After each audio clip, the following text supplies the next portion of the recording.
Hello दोस्तों, स्वागत है आपका इस यूट्यूब चैनल पर। आइए आज हम लोग जो ग्रुप डी के एग्ज़ाम चल रहे हैं उसमें जो अभी करंट एग्ज़ाम हुए हैं उसके एनालिसिस से ये पता चल रहा है कि उसमें कुछ सीटिंग अरेंजमेंट के सवाल पूछे जा रहे हैं।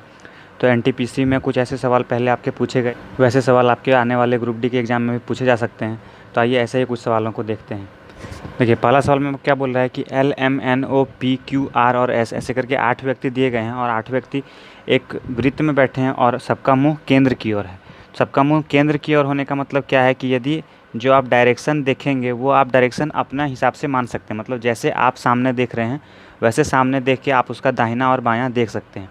देखिए, आप इस जगह पे अपने आप को इमेजिन कर लीजिए। तो यदि आप यहाँ बैठे हैं तो आपका बायां इधर हो जाएगा और आपका दाहिना इधर हो जाएगा। तो ऐसे करके आप इमेजिन कर सकते हैं। देखिए, 8 व्यक्ति बैठा है तो दूसरा यहाँ बैठेगा, 3, 4, 5, 6, 7 और 8 ऐसे करके बैठा है। आपको बोला है सबसे पहले कि एस आर के दाएं है। तो आर के दाएं में कौन है? एस बैठा है। तो यदि आर यहाँ बैठा होगा तो इसका बायां इधर है और दायां इधर है। तो बोलता है एस जो है आर के दाएं में है, तो आर का दाहिना किधर होगा? इधर होगा। तो एस यहाँ आ जाएगा। अब बोलता है पी एन के बाएं और एल के दाएं है। अब देखिए, आपको पी और एन कहाँ रखना है ये अभी आपको समझ में नहीं आ रहा है, तो आप इसको क्या कीजिए, लिख लीजिए, साइड में लिख लीजिए। क्या बोला है? पी एन के बाएं है। तो हम लिखते हैं पी जो है वो एन का बायां में होगा और एल का दाहिना में होगा, मतलब एल का दाहिना में होगा। ऐसे लिख लिए। अब क्या बोला है? आर ओ के दाएं है। तो आर जो है वो ओ का दाहिना में होगा। तो ओ का दाहिना में आर बैठा है और ओ एन के दाहिना में है। ओ जो है वो एन का दाहिना में बैठा है। अब देखिए, आर आप बैठा दिए हैं तो आर के बाएं में कौन होगा? ओ होगा। तो आर के बाएं में ओ को रख देते हैं और ओ के भी बायां में होगा एन, तो एन को रख दीजिए। अब बोला है एन का जो बायां होगा उधर पी होगा। तो यदि आप यहाँ अपने आप को इमेजिन किए, यदि आप यहाँ बैठे हैं तो आपका बायां किधर होगा? इधर होगा। तो यहाँ पे पी बैठा है और पी जो है वो एल का बायां में बैठा है। तो एल कहाँ आ जाएगा? यहाँ आ जाएगा। अब देखिए, आगे बोला है कि यदि क्यू एस के दाहिने में बैठा है, दायां में, तो एस का दाहिना किधर होगा? यदि आप यहाँ बैठे हैं तो आपका दाहिना इधर होगा। तो बोलता है क्यू यदि एस के दाहिना में बैठा है तो एम के दाएं में कौन है? तो एम कहाँ बैठेगा? एकमात्र जगह बचा है ये, तो एम यहाँ बैठ जाएगा। तो एम का दाहिना में कौन हो? यदि आप यहाँ पे अपने आप को इमेजिन कीजिएगा तो आपका दाहिना हाथ इधर जाएगा। तो एम का दाहिना में कौन होगा? एल होगा। तो एल आपका आंसर। ऐसे करके आप इसको बना सकते हैं।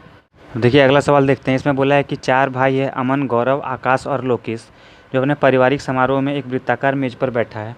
देखिए, वृत्त पर बैठा है, 4 भाई है और वृत्त पर बैठा है। तो वृत्त बना लेते हैं और 4 जगह बना देते हैं। इसमें कहीं भी डायरेक्शन नहीं दिया कि वो किधर करके बैठा है, तो आपको दाहिना बायां के बारे में नहीं सोचना है। और देखिए, सबका एक एक व्यवसाय दिया है। कोई वकील है, कोई डॉक्टर है, कोई प्रोफेसर है और कोई इंजीनियर है।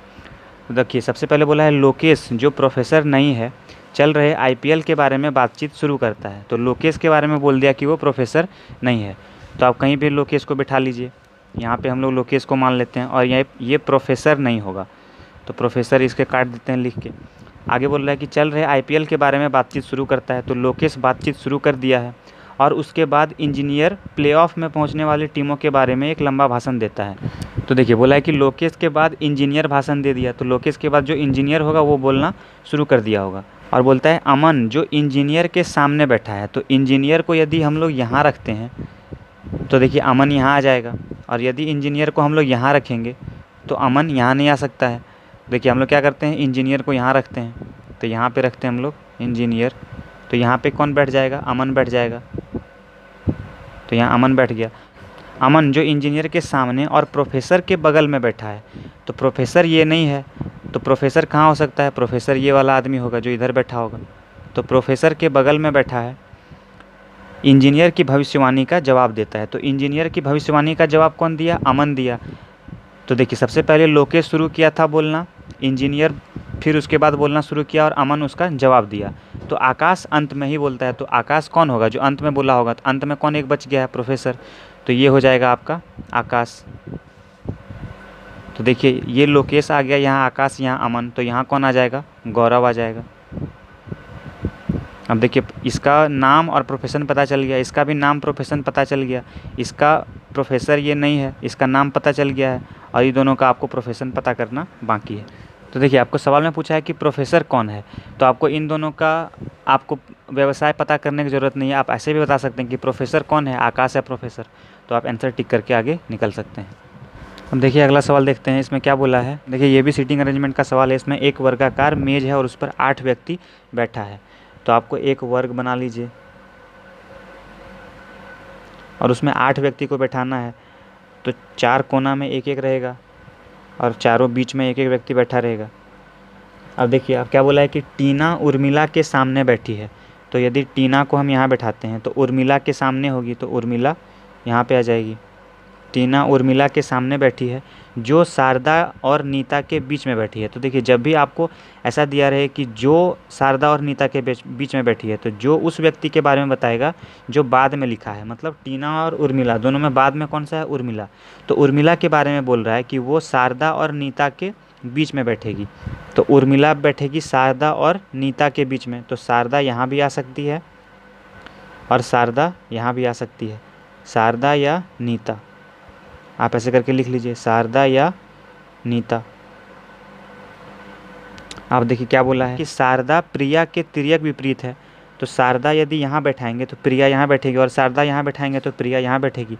और बोलता है जो विजया के दाएं बैठी है, जो मतलब जो बाद वाला होगा, मतलब प्रिया के बारे में बोल रहा है कि प्रिया विजया के दाएं में बैठी होगी।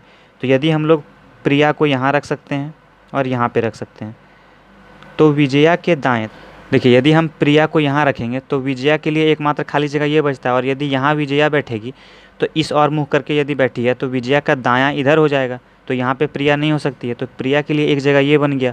और यदि प्रिया यहाँ होगी तो शारदा इसके विपरीत में बैठेगी, तो नीता यहाँ पे नहीं होगी, तो नीता यहाँ पे आ जाएगी आपकी।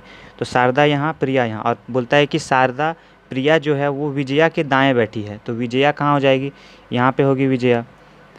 देखिए इधर यदि मुँह करके बैठा है तो उसका दाएं और कौन सा हो जाएगा, ये आ जाएगा। तो आपका अब यहाँ तक का अरेंजमेंट हो गया है। अब आगे देखते हैं क्या बोला है।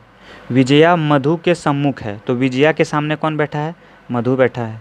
तो यहाँ पे मधु लिख देते हैं। जो रीता के दाएं है, तो फिर से बोला है कि जो रीता के दाएं है। तो जो किसके बारे में बोल रहा होगा, जो बाद में लिखा है। तो बाद में कौन सा नाम है, मधु। तो मधु के बारे में बोल रहा है कि वो रीता के दाएँ में बैठी है। तो रीता के दाएं, तो यदि हम लोग रीता यहाँ रखेंगे तो उसका दायां इधर हो जाएगा, तो यहाँ पे आ जाएगा आपका रीता। देखिए आपका सारा अरेंजमेंट हो गया। तो आपको क्या पूछा है कि नीता के तिर्यक विपरीत कौन बैठा है। तो नीता के तिर्यक विपरीत कौन बैठा है, रीता। तो आपका आंसर आ जाएगा रीता। तो आइए देखिए हम लोग अगला सवाल देखते हैं। इसमें बोला गया कि एक कंपनी सोमवार से शनिवार की अवधि के दौरान 6 अलग अलग कारें स्विफ्ट, सेंट्रो, क्रेटा, ऑडी, i10 और मैग्ना बेचती है। तो आपको कितना दिन दिया गया है, 6 दिन दिया गया और 6 कारें दी गई है। देखिए 1 2 3 4 5 6। सबसे पहले लिखते हैं, यहाँ पे आ जाएगा सोमवार, पे मंगलवार, ये बुध, ये गुरुवार, ये शुक्रवार और ये शनिवार। अब देखिए आपको जो जो कंडीशन दिया होगा उस कंडीशन के हिसाब से भर देंगे। बोलता है किसी विशेष दिन केवल एक ही कार बेची जाती है, 2 बार कोई कार नहीं बेची गई है। तो सेंट्रो, और उसके बाद क्या बोला है कि सेंट्रो कार के बाद कम से कम 4 कारें बेची गई हैं। तो सेंट्रो कार के बाद 4 कारें बेची गई होंगी। देखिए 1 2 3 4, 4 के ऊपर में कहीं भी सेंट्रो जा सकता है। सोम और मंगल में कहीं भी सेंट्रो हो सकता है। अब देखिए आगे बोला है कि मैग्ना कार मंगलवार को बेची गई। तो मैग्ना यहाँ आ गया। तो यदि मैग्ना यहाँ आ गया और बोलता है सेंट्रो के बाद 4 कार बेची जानी है, तो सेंट्रो यहाँ आ जाएगा आपका। तो सेंट्रो और मैग्ना फिक्स हो गया। अब आगे देखिए क्या बोला है, कार क्रेटा के तुरंत बाद ऑडी कार बेची गई है। तो क्रेटा के तुरंत बाद ऑडी बेची गई होगी। तो यदि क्रेटा यहाँ होगा तो उसके तुरंत बाद ऑडी होगा। तो ऐसे करके आप इसको लिख लीजिए साइड में। अब आगे क्या बोला है, बोला है कि क्रेटा कार कम से कम 3 कारों से पहले बेची गई है। तो कम से कम 3 कार से पहले, तो 1 2 3 कार से पहले क्रेटा बेची जाएगी। तो क्रेटा यहाँ पे आ जाएगा। और क्रेटा के तुरंत बाद बोला गया है कि आपको ऑडी बेचना है, तो ऑडी यहाँ आ जाएगी। अब देखिए 2 ही जगह बचा है। सेंट्रो और i10 दोनों कारों को कम से कम 1 कार से पहले बेचा गया है। तो क्या बोला, सेंट्रो और i10 दोनों को 1 से पहले बेचा जाए। तो देखिए सेंट्रो के बाद तो बहुत सारा कार बच गया, तो सेंट्रो का तो सही है, लेकिन बोला है i10 को भी 1 से पहले बेचना है। तो यहाँ पे आ जाएगा आपका i10, और जो एक नाम बच गया वो आपका लास्ट में आ जाएगा। तो एक नाम कौन सा बचा है, स्विफ्ट बचा है, तो स्विफ्ट आपका लास्ट में आ जाएगा। अब आप बता सकते हैं आंसर क्या है। तो स्विफ्ट कार किस दिन बेची गई है, तो स्विफ्ट कार आपको सबसे लास्ट में यानी कि शनिवार को बेची गई होगी। तो स्विफ्ट हो जाएगा आपका आंसर। ऐसे करके आप इसको बना सकते हैं। उम्मीद करते हैं आपको ये सेशन समझ में आया होगा। यदि आप ऐसे और भी वीडियोस देखना चाहते हैं तो आप इस चैनल को सब्सक्राइब कीजिए और यदि आपको ऐसे ग्रुप डी के चैप्टर वाइज और भी क्वेश्चन चाहिए तो आप कमेंट करके बता सकते हैं। आपको चैप्टर वाइज जो अभी करंट एग्जाम चल रहे हैं उसका एनालाइज करके और ऐसे वीडियो मिल जाएगा।